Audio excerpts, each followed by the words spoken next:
Hey, Facebook. Thank you for joining us during the Twin Cities Real Estate Show. Hang around for a little bit. We're going to talk about home buying tactics, tools, some techniques, some stuff that, I think just even setting up the show today, each of us were grabbing ideas off of each other that was good to brainstorm. may be beneficial as you look at potentially buying a home. And if you're a seller out there, this is good stuff to know too. Yep. Even if, what is it that you can expect to see as you put your home on the market, some of the different offers that might come across and what may be better or worse, depending. So, all right, you guys ready? Let's do it. Okay, Sounds good. I just got to do a little sharing here. Okay. Sharing and caring. Here we go.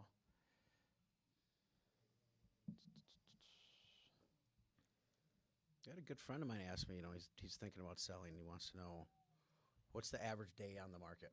Average days on market? Average days on market. That depends so Depends on much. the area and price point. You got it. Yeah. Okay, that's what I told him. I think. I mean, even style. It could come down to style of home too, even. Right. Yeah.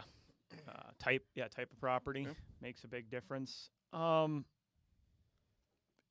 you say in the 20-ish range, plus or minus 5, if you're in the median, that's going to be kind of a general. Right now, like days on market's closer to like 40, isn't it? average, but not median. Average is 40 something. Median is like Days on market is calculated from time it was listed till it was closed. no. Days on market is the time that it's under the active contingent. Active to active contingent. Once it goes to pending, the days on market stop. That's a good point. Yep. Yes. So total days. Total days. Yes. Okay. Sharing.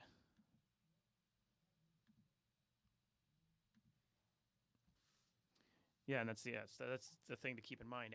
Average versus median. There's quite a difference there because your plus 500 properties that we talked about in our market updates are quite a bit slower. Share public.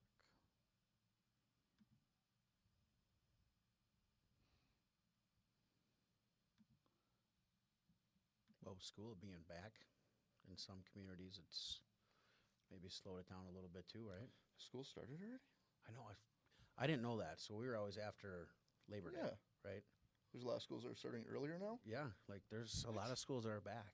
Really? Yeah, so Are they ending school earlier, or are they just getting like more holiday breaks? they might be ending earlier, but Huh, interesting. for me, it was always just growing up. You knew, Yeah, you'd state go, fair's go over, on time to vacation or school. fair's Yeah. over. It's like back to school. Yeah, that was the last hurrah, is going to the fair. Taking kids' summers away. Seriously. That's how terrible. Kids. All right. Okay, I think we got everything ready to go.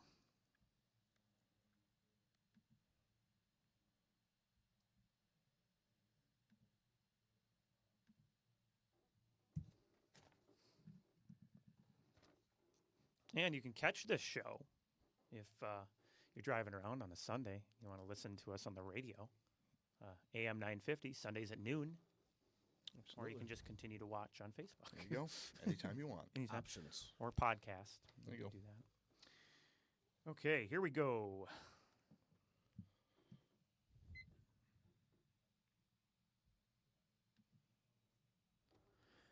Are you thinking of buying or selling a home? Or just want to know what might be going on with one of your biggest investments? Then come hang out with us for a little while. Hi, I'm Kirk Duckwall, and welcome to the Twin Cities Real Estate Show, sponsored by Bricks Real Estate, Network Title, Eric Bloomstrad and Chad Preby with Bell Bank Mortgage, and James Tolson with Country Financial. If you have any questions for us, you can give us a call at 651-303-0019. Again, 651-303-0019.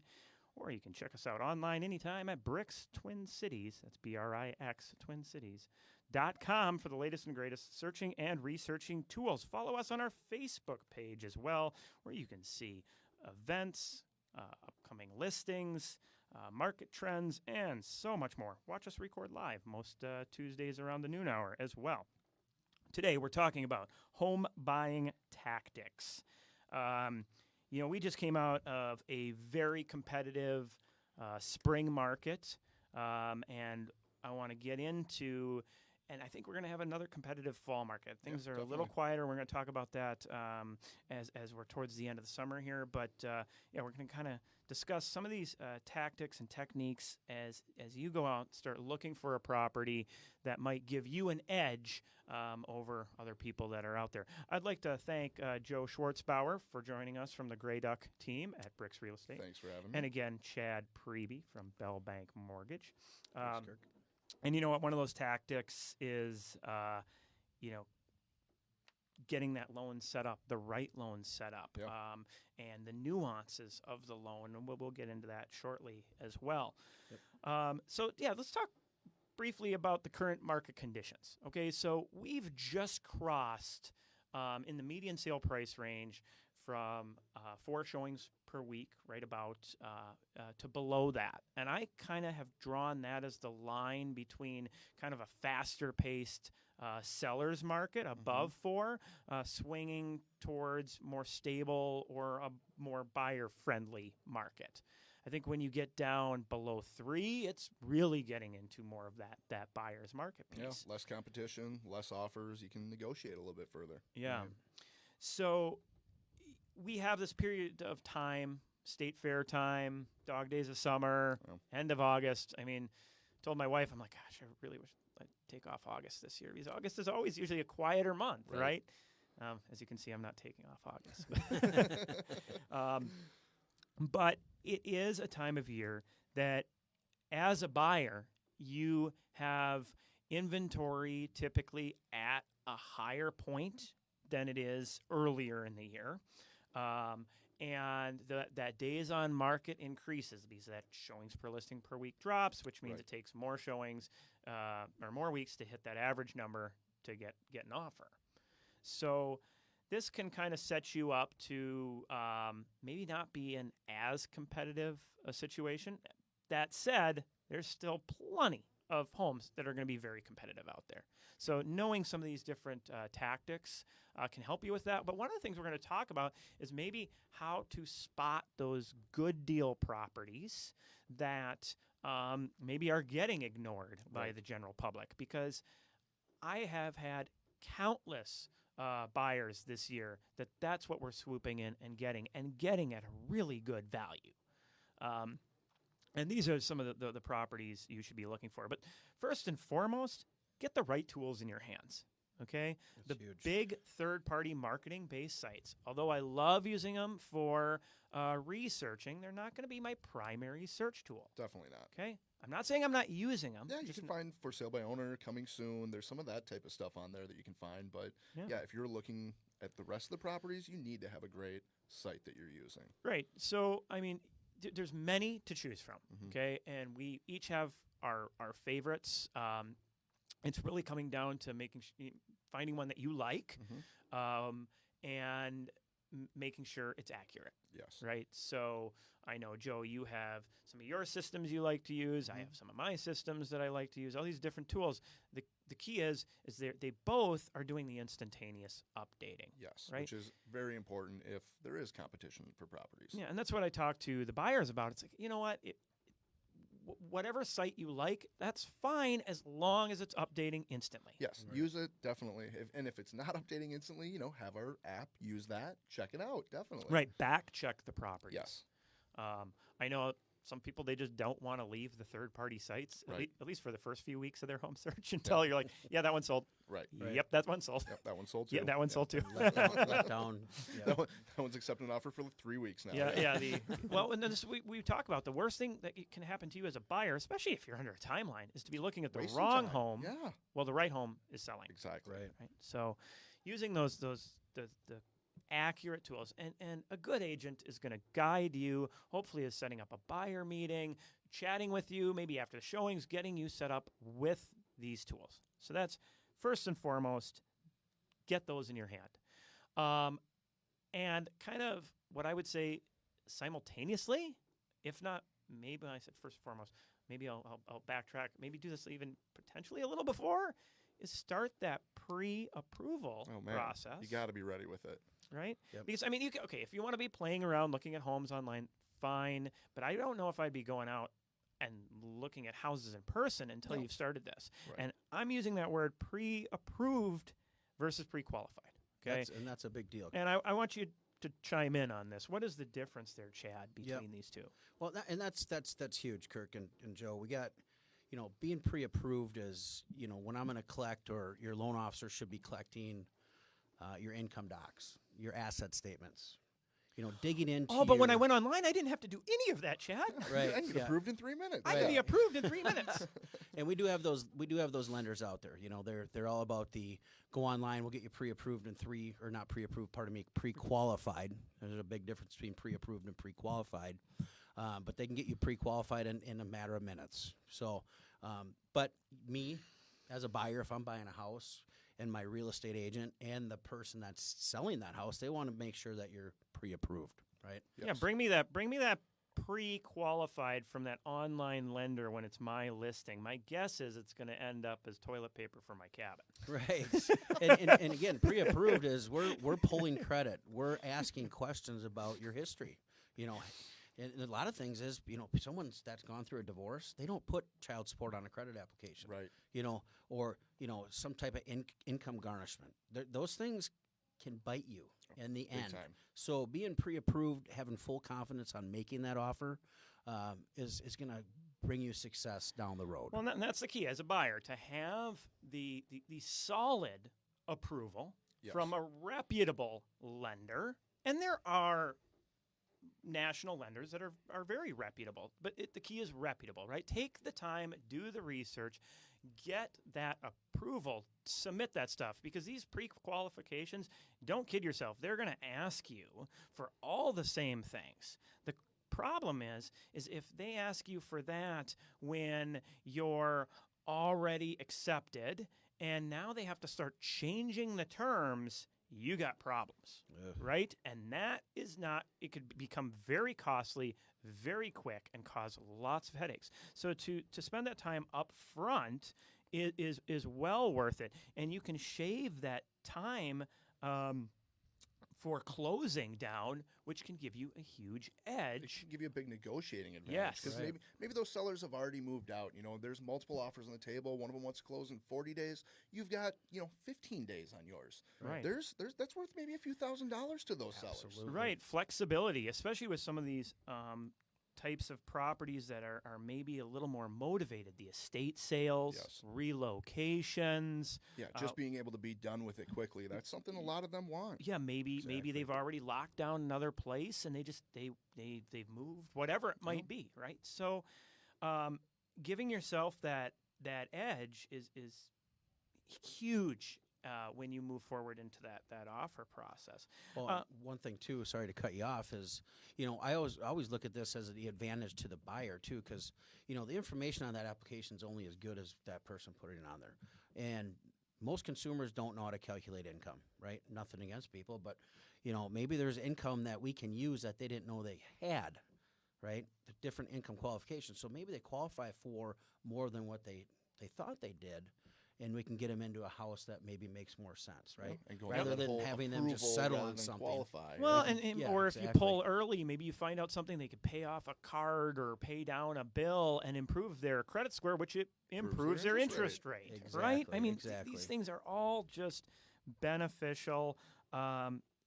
Before we take the commercial break, doing that home buyer priority checklist, that price, size, condition, location, neighborhood, rank them 1 through 5, what's most important to you, and be willing to be flexible on a couple of the bottom ones there. Mm-hmm. That will save you a lot of time and headache as you're out there searching. We're going to Prioritizing. take a quick commercial break, and then when we come back, we'll get into some of the offer tactics and techniques to give you even more of an edge.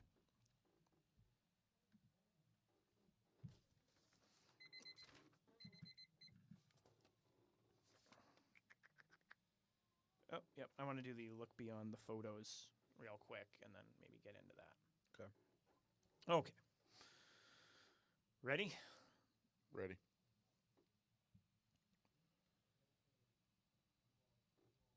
I'm just to see if anybody. No, nobody's pinged us yet on Facebook.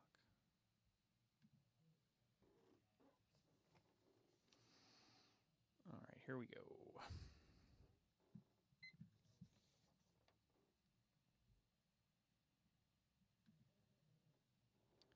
You're listening to the Twin Cities Real Estate Show on AM 950. Today we are talking about home buying tactics, techniques, different tools that you can use. We kind of started out discussing starting the process. This segment I want to get into some of the offer tactics. But first, this is a huge one. To give you a big edge in looking at properties that so many people look past is for you to look beyond the photos. Yes. Right? So, I mean, I always say, photos tell 1,000 lies and the listing comments tell 1,000 more, right? So, So true. right. Yeah. So look beyond the pictures. We have some great examples in our book. If you look at, go under Bricks Twin Cities, under publications. Home buyer guide. Look at the home buyer guide. You want to see some really wonderful examples of good versus bad, same property, and how it costs some of the listings to expire with no offer, and then the other one's sold in a week. So, so often we'll hear, the photos look so dark, they must not have good natural lighting. And no, that's Maybe they were just taken with an iPhone and Right. Yeah. they were a great agent, Right. Or they just didn't put the effort in. or on the that exposure time wasn't set correct. Something. Right, exactly. So, look beyond the photos. Look at those specifications and pull the satellite view. One. Yes. The excuse of driving up to the house and just looking around and being like, oh, no, I don't like the apartment building across the street The or the train busy tracks in the road or backyard whatever. It's or- like you yeah. can save yourself the gas money. Right. Just pull the Google Street View. You're doing you and everybody a favor Mhm. when you're doing that, right? Super sweet So- tool. Okay, so you have the pre-approval, or yes, pre-approval. You're using the right tools, and you found a place. Now, the first thing is to realize an offer is just an offer. You're getting your foot in the door, all right? Right. There's no guarantee they're going to accept your offer, and you have the due diligence period that you're going to go into, and Yeah. we'll talk a little bit more about that. I can always say you want the opportunity to at least walk away from the property. Mhm. So Right. first step is getting your offer accepted. Right. Yeah. Right. So people put so much effort into creating the perfect offer sometimes and taking so much time. It's like, what?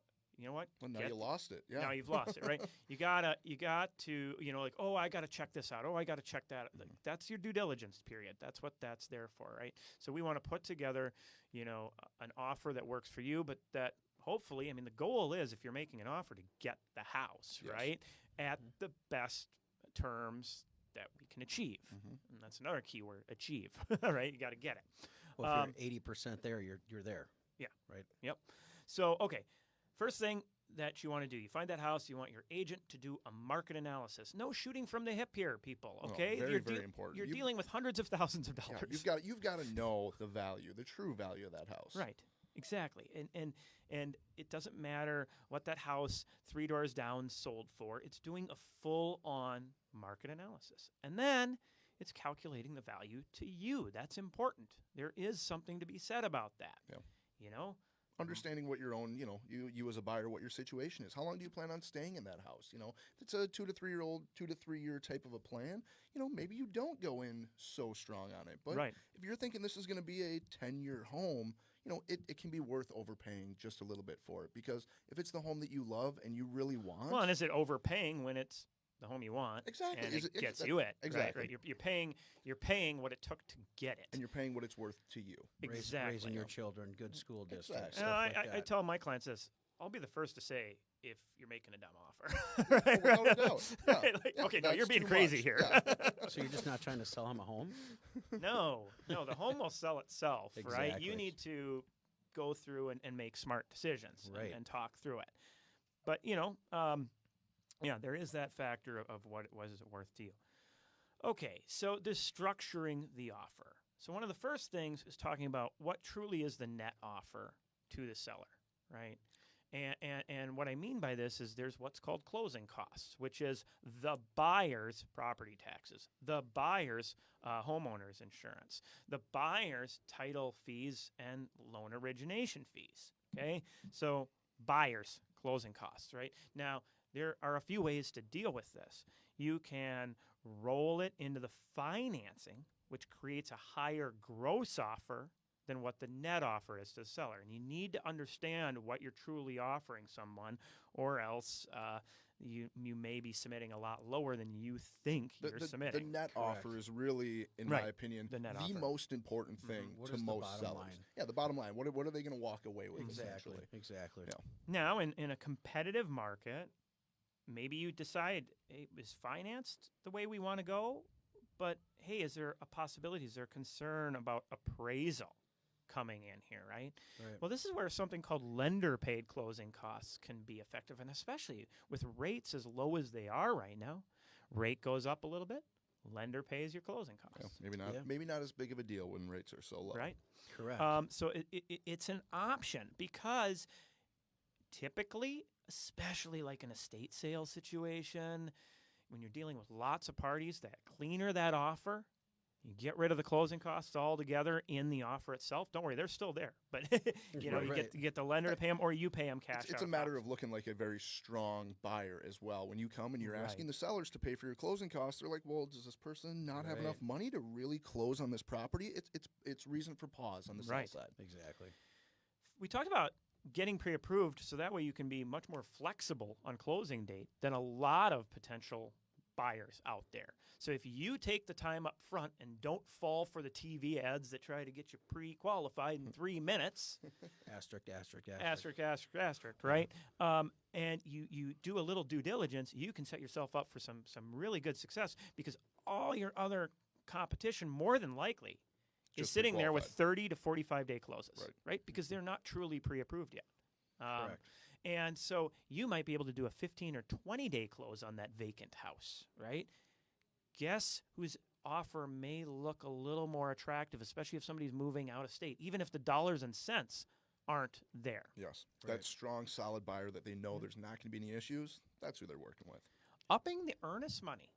Huge. Yeah. It's a big deal. You know, and honestly, it's refundable through the inspection period, and it gets applied towards your down payment. So you shouldn't have much pause to do this, but it Right. can make a difference. It can make It's also about the strength of the offer. It makes you look like a stronger buyer. Hey, they're willing to Exactly. put this much up front? Wow. You yes, know? Right. exactly.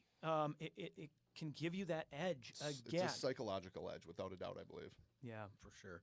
This And is one I want to touch on, which is the inspection. People waiving their inspection in a multiple offer Scary situation. stuff. It's a smart home buyer does not waive their home inspection. Okay, then there's a reason. There's a form out there put out by Department of Housing and Urban For your Development. protection, get get a a home home inspection. inspection. Okay, the appraisal is not an inspection. Correct. The city inspection is not a full-on home buyer inspection. The most expensive home inspection you can get is being cheap on your home inspection. Yes. Okay. Even as a lender, I tell my clients, I don't feel comfortable working with you if you're not getting a home inspection. Yeah, I mean it's the best, $400 to $500 you will spend on the home, because you either find out there was something terribly wrong with the house, Right. and you walk away from it, or you find out that it's a good home, and now you've got peace of mind Peace of moving mind. forward at the price you have, and you've got Right. a I mean, good home. geez, now. you're going to Exactly. spend $100, $200, $300, $400, $500,000. Right. I think you can spend $400 to $500. Exactly. All right. Yes. Please do. Don't worry. There's other places you can save money in this process. Mm-hmm. You want to know those? Call us, email us. Happy Right. to talk about that. Yep. All right, we can save you a lot more than $400 or $500. Exactly. Okay. Now there is one place where I will have a little flexibility on that, and that is a condo. And here's why. The home inspection is going to check the roof. It's going to check the mechanicals. It's going to check the appliances. It's going to check the windows. It's going to check the siding. Now, in a condo, A lot of those things all are of covered those by your dues. are covered and maintained by your association dues. So this just leaves your appliances. Now, does that mean you shouldn't have some sort of protection or peace of mind? No, not necessarily. This is where a home warranty or a home service plus kind of plan can kind of help with that. So this is the one time that I'll look and go, okay, this could become an option. But when you're dealing with a single family home where a roof's going to run you a minimum of $8,000, a furnace at $3,000 to $6,000, and foundation, if there's a problem, $25,000, right? You're not going to waive it. That's not a smart idea. Right. All right, we just got 30 seconds left.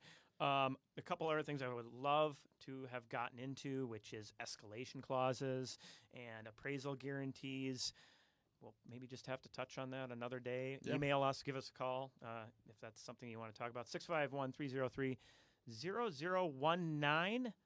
We'll be back next week. Thanks, guys, for coming in. Thank Thank you. you.